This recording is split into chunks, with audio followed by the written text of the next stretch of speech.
Dear students, myself Professor K.V. Hirevadi here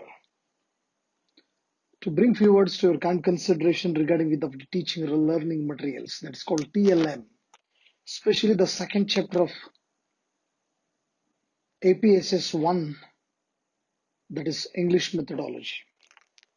Dear students, teaching materials is a generic term used to describe the resources teachers use to deliver the instruction. So teaching materials can support the students' learning and increase the student success. So ideally, the teaching material will be tailored to the content in which they are being used. To the students in class, they are being used and the teacher. So teaching materials come in a many shapes and sizes, but they all have in a common the ability to support the students' learning. That means these are all actually they have a very common just the ability to support the students' learning. Example, see, teaching material can refer to a number of teacher resources. However, actually the term usually say refer to a concrete example such as worksheets or just you're calling manipulatives like learning tools or games that students can handle to help them gain and practice the facility with the new knowledge. That is called counting blocks. So the teaching materials are different from teaching resources. Mind it, the teaching materials are different from the teaching resources that the latter including more theoretical and intelligible elements such as essays or support from other educators or places to find teaching materials. So that student learning support, that means the learning materials are important because they can significantly increase the students' achievement by supporting students' learning. For example, a worksheet may provide a student with important opportunities to practice a new skill gained in a class. So this process aid, especially in the learning process by allowing the students to explore their knowledge independently as well as the providing repetition. That's called learning materials regardless of what kind, all have some functions in student learning. Sometimes we can say that the learning material can also add important structure to lesson planning. That means it has a very important structure to lesson planning and the deliver of instruction. Particularly, in lower grades, learning materials act as a guide for both teacher as well as students.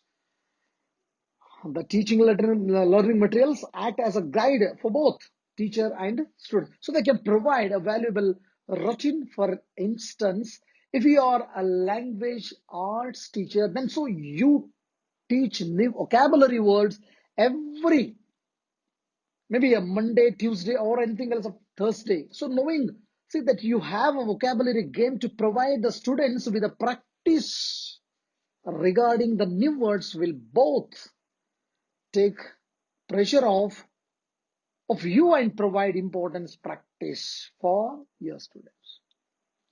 That means this is what I'm telling. So see what is actually the acquiring the teaching materials, especially in the classroom. So getting your hand on valuable teaching materials is not nearly as difficult as it can seem at first, but that internet has many source of teachers, most of them free, that they can significantly increase the contents of your teaching toolbox. So you can also make your own materials. That again, you can also make your own materials. So every learning material you develop will be an asset. Mind it, the material you develop will be an asset to you when you next teach a similar unit.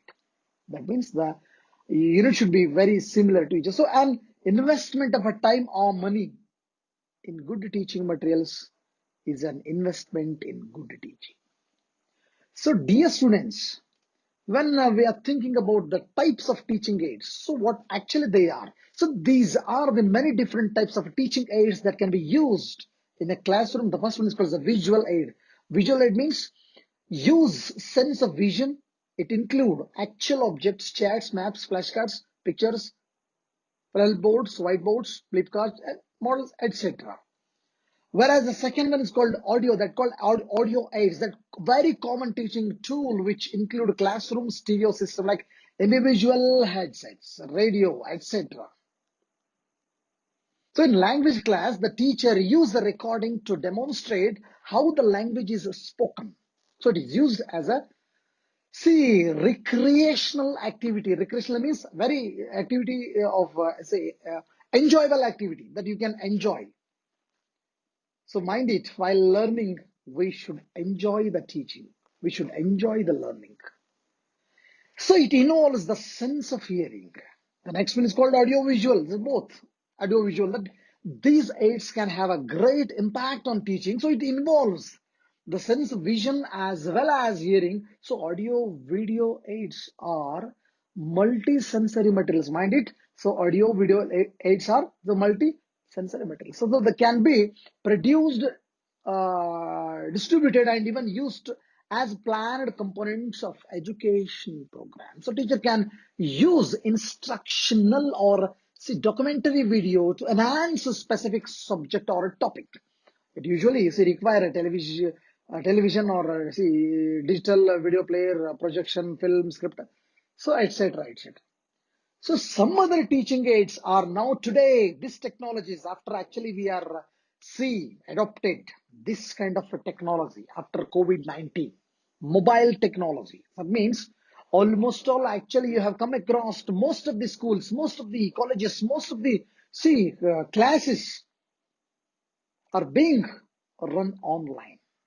So mobile technology is now everywhere. So mobile learning is a relatively less expensive opportunity, but it is a convenient as it is accessible from anywhere. So in this classroom, it can replace the traditional mode of teaching, which create boredom. But nowadays, no classrooms, no benches, no teachers at all.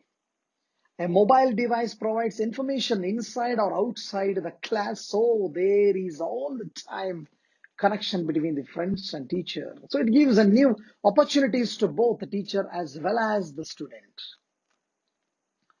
Apart from that, we have some that's called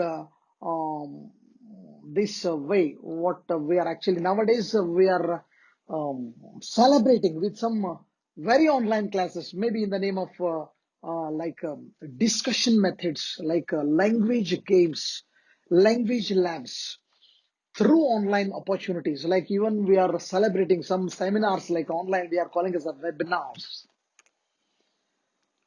So what happens when you have some improvisations? Improvisation is a useful mm, thing, especially in teaching at the higher level, especially.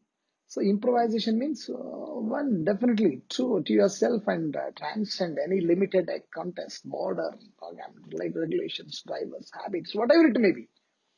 So the improvisation is nothing but an interaction which can improve students' communicatively ability. That will directly enhance the language skills, real life communication as in students. So they enjoy learning in a play way method through imitation, dramatizing, singing, dancing, etc. So it naturally aid without any cost. That means no cost means less cost. So technology is used especially in the classroom. So actually I just told that nowadays it's becoming very online classes, but maybe soon your classes will be being opened maybe within 1 week or maybe 15 days. So the technology is used in the classroom. That's called whiteboard. That's called mini lessons, whiteboards. With just you have something because this board is not as big as the blackboard. It's not too vast, but just you can use it. So we are calling as a mini lessons, digital book, videos, internet, or some PowerPoint or something else, online games.